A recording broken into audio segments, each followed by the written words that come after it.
Alvin Faiz sempat berjanji meluruskan berita simpang siur terkait audit dana umat jemaah umroh.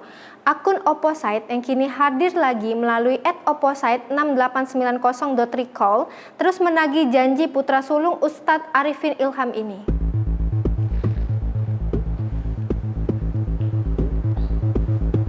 Beberapa bulan lalu, muncul tudingan Alvin Faiz menyalahgunakan dana umat milik Yayasan Mendiang Ayahnya demi kepentingan pribadi.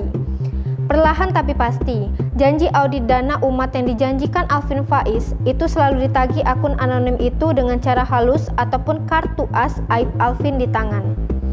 Pada Selasa, 21 September 2021 malam, akun itu menagih janji Alvin Faiz dengan caption desakan agar tak ingkar janji. Aset-aset milik umat itu harus jelas statusnya, semoga tidak dijadikan aset pribadi.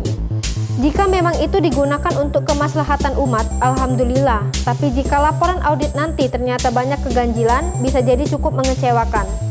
Tulis akun @opposite6890.recall. Sudah.